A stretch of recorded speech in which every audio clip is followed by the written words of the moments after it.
Hello. I love this beautiful world. I love myself and I love you, all of you.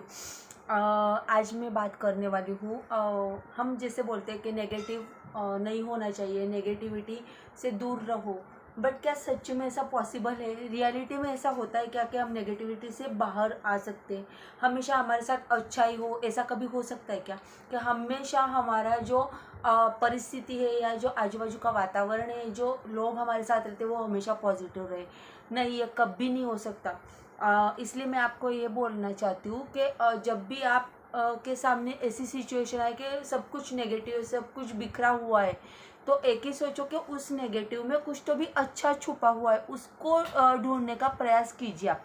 जैसे मैं आपको ये remote का बताती हूँ। ये जो रिमोट है, इसमें क्या है, 2 सेल है।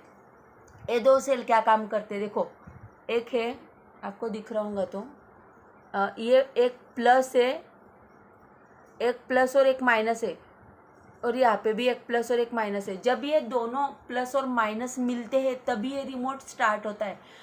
इसका मतलब क्या है कि हमारे लाइफ में भी ऐसी सिचुएशन आती है कि हम नेगेटिव हो जाते हैं बार बार, या हमारे साथ ऐसी कोई परिस्थिति होती है कि हम बहुत डिप्रेस में चले जाते हैं, बहुत सैड फील करने लगते हैं।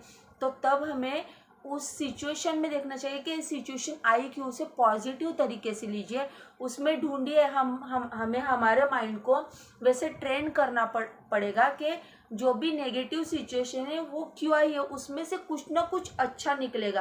क्योंकि जैसे रिमोट जब तक नेगेटिव है उसको पॉजिटिव सेल नहीं लगाएंगे तब तक नहीं चलेगा, वैसे हमारे जो नेगेटिव इमोशंस है, जो नेगेटिव परिस्थिति है, इसमें से जब तक पॉजिटिव हम नहीं ढूंढेंगे ना, तब तक कुछ भी नहीं हो सकता लाइफ में।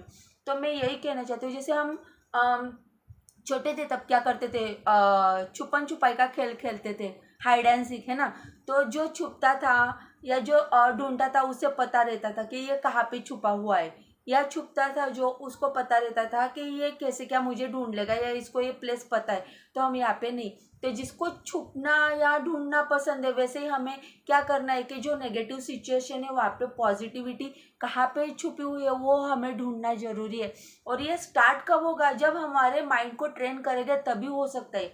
हम बोलेंगे कि नहीं अभी सब नेगेटिव है और अपने आप ऑटोमेटिकली कुछ पॉजिटिव आ जाएगा, तो ऐसा कभी नहीं होगा। हमें उसमें डीप में जाके कॉन्शियस हमारा अवेयरनेस लाके कॉन्शियस माइंड से हमें देखना पड़ेगा कि सिचुएशन में एक्चुअल ऐसा क्या है कि इससे बेटर हो सके, है ना। जैसे एक मान लो एक पेज है मेरे पास, अभी ये बुक है, ये एक पूरा ब्लैंक पेपर है, ओके। और इसमें अभी मैं एक डॉट डालती हूँ, तो आपको क्या, आपकी नज़र कहाँ पे जाएंगी? इस डॉट पे जाएगी, बराबर है। आपको ये नहीं दिखेगा कि ये पूरा पेज पूरा क्लीन है, ब्लैंक है। आप क्या बोलोगे? मैं खुद भी अगर आपके साइड में रहूँ तो मुझे भी क्या लगेगा कि अरे यार यहाँ पे डॉट है, यहाँ पे डॉट है। तो नज़रिया चेंज करना बहुत ज़्यादा ज़रूरी है कि नज़रिया क्या है, कि हमें डॉट देखना है या पूरा जो क्लीन है वो देखना है। तो मैं वही बोलना चाहती हूँ कि डॉट जो है, मतलब जैसे डॉट है, उसको न देखते हुए जो हमारा विजन है उसको देखो। अगर नेगेटिव सिचुएशन आती है, हमें कुछ अचीव करना है उसमें, कि कोई हमें क्रिटिसाइज कर रहा है या कोई चीज़ हमें रोक रही है, तो उसके बजाय वो वहाँ पे न रुक के हमें आगे का स्टेप क्या करना है उसके बारे में सोचना है, फोकस करना है और एक्शन लेके काम करते रहना है। सो मैं यही कहूँगी कि हर नेगेटिव में कुछ ना कुछ पॉजिटिव छुपा हुआ रहता है, तो उसको ढूंढने का प्रयास करो। जब ऐसा करोगे ना आप, तो नेगेटिव सिचुएशन में आप जाओगे नहीं, आप वहाँ से बाहर निकलोगे और जो बाकी के लोग हैं उनको भी बाहर निकालोगे। ये मेरा खुद का एक्सपीरियंस है। मेरे साथ ऐसे बहुत सारे एक्सपीरियंस हुए कि नेगेटिव थॉट्स आए, नेगेटिव सिचुएशन आई है, लेकिन मैं खुद संभली हूँ वहाँ से।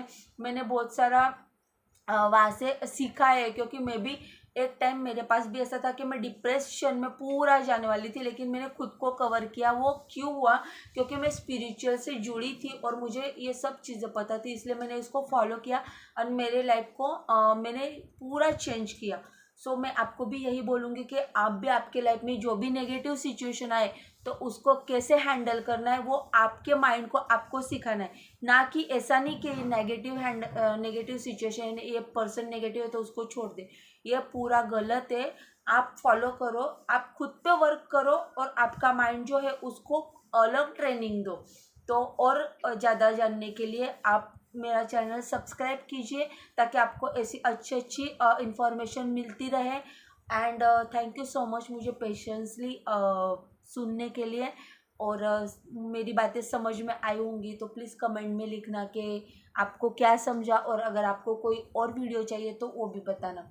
So thank you everyone.